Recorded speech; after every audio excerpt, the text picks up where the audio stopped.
and I used that and I said, look, let's go with the one closed. If you guys want to play the what's closed game, this closed at $232 per square foot. Therefore, the current price of this one, if we want to go square foot, is only $309. But that was before subprime meltdown. So, as you can see, so it's really like that already. And I think it's only a matter of time. If stuff is not selling, and then you got more and more REO properties coming, I mean, the prices have to go down, in my opinion. I don't know what you're seeing. What's your take on all of it? It's a little bit of the same. It's funny that every time I come here, we kind of can compare notes, and I can brief you a little bit of what we're seeing.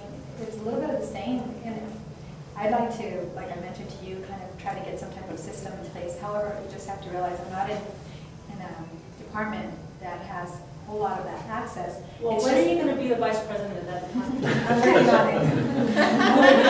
Next week, but I mean, she's just like mamsy-pamsy, oh, I'm top producer, yeah. We want you in. No, not at all. Even out in the field and taking still applications and still doing the refis, I still can have some communication, not with just my clients, but stories that they're telling me about people they know, and trying to draw that in so that we can start trying to help these people somehow, some way. But that's my only contact. It's my clients and people that are calling, and people we're calling out to. In a time previous, we were in a conversation, you were saying, look, we're rolling out some new loan products that we're really excited about. We think it's going to help the market this summer. Are you still feeling that way? There's been some changes still into that. Like like you're saying, every week. I'm hearing different things too out there. One of the things is that there was some kind of a national assistance for a lot of these buyers that got into loans and into homes prematurely with bad loans, where they can go to and get some type of assistance now too. They decided to make this change because of all of the numbers that you were talking about. Is this sort of a governmental bailout kind of thing? Yes. Oh, they did go for it. When was that? This is just like recently, very recently. Yeah, this last month, I think it's something that's become more national. I'd like to know a little bit more about that. It's NAA. No, I have the information in my office. Have you heard if the big lenders are creating departments to rescue these people themselves? I mean, they did a bad loan back then. I know that. And all of a sudden, I mean, people like Virginia, we're going to be calling them and saying, hey, we give you a 6% or we give you a 3% that adjusts to 9%. But you know what, we would like to do it at 7% now and readjust your payment. Would you like to stay in your house and keep your house? Some of my awareness around that came from an article that Sean forwarded to me, saying that, for instance, Washington Mutual is being very aggressive about doing just that. They're getting very, there's a lot of pressure on them, and to publicly and probably from politically, to quit doing all this bad stuff, you know?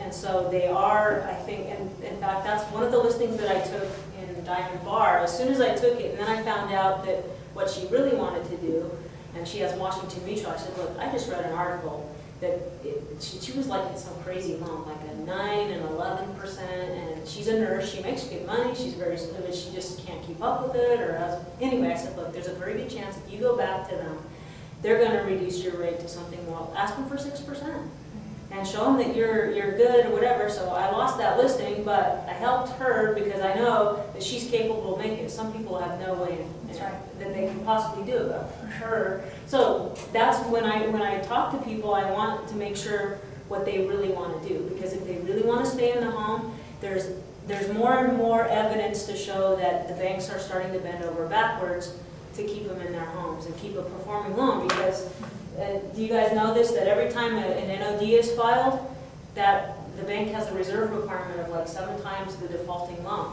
They got to put aside. That's why they're going in Chapter 11. NOD, you know, 1 million, 2 million, 3 million, they have to have 21 million in the bank as reserve. So that's why they're trying to get, that's also why, you know, every time they got a bad loan, it really hurts them financially, because then they can't make more loans and keep in business and do all that thing. So, so that's kind of the climate we've kind of said so far, the reasons for why it makes sense that we know how to navigate this, and I'm making the point that it's changing from week to week, from month to month. It's very evolving. It's like riding a tsunami wave. you know, right now, and just things changing. It's like for me as a nurse in my last career, it's like working the ER all over again. You never know what's going to walk in the door, and then you deal with it, and you get blood on yourself, and then they go, and hopefully they make it. You know, you call up and they're in ICU recovering. Nice way of putting it. Yeah. So for some, you know, for some reason, it's an aspect of the business that, as much as I've been beaten up lately, I have like this graveyard, this cemetery of files that like didn't happen. But I have a few that are closing, and I think that as Gerardo and I have talked, we're starting to see a change. Whereas 2-3 months ago, they would be like, you know, pretty much go to hell. We're going to take this at you know, sale. Now they're saying, are you sure you don't want to buy it? We will stall the sale for you. You know, they're starting to be a little more. So I have, besides also talking to a guy who is, I'm meeting with him tomorrow, Mike Leonis. He says that he's getting 50% of his short sales approved. He's buying at investor type prices, and I'm going, if I can do what you're doing at better prices than that, then I should be closing all my short sales. I really should. I should be closing 9 out of 10 if I get good enough. And so, and the climate starts changing, where the lenders really are going to start dealing and all of that. And so basically, I think everybody pretty much knows if someone's upside down, the first thing you do is, you know, we need authorization. We need authorization to talk to the banks. We get a listing agreement, and usually I don't fill out the whole file because, God, it's a lot of work for if it doesn't close. So I get the stuff. But would you get their cooperation if, let's say that you only take the agency, the listing agreement, and move forward on trying to stall the trustee sale and trying to get the short sale, and all of a sudden it sells, and this borrower has no interest on the transaction because it's, you know, he's not gonna get any money, and then you're gonna go back and pick up smoke detectors, water heater, because I also read that the sale does not exclude him from giving all the transfer disclosure statement and all this paperwork. Would you find them? What happened if you cannot? Okay, that happened to me with Cornwall. The guy took off to Texas, and I was at this close from getting, and then I couldn't execute the final documents. He called me the morning of the sale. I go, dude, what happened to you? Yesterday, if you would have called me, you know. So what I'm doing right or wrong is on those people that I have a hard time getting a hold of, like this one lady that I've been dealing with. I met her this morning. She lives up north. Her whole family got in at the top of the market with 100% financing, put money to fix them up, and then everything turned around, and now her and her family have like 20 properties in the San Gabriel Valley somewhere that are upside down and at some level of the foreclosure process. Some are just late, you know, don't have an NOD yet. But like she's up north, and then she's sick, and I get bits and pieces like, okay, I have this, but I don't have keys. I have this, but I don't have that signature. I'm going and getting power of attorneys so that I can do the little initials and all like that. I'm going to keep them involved, but I need more control of the deal, because if I'm going to bust my butt, I want to know that I can execute and dot the I's and cross the T's, and I'll take my chances with, you know, liability or whatever.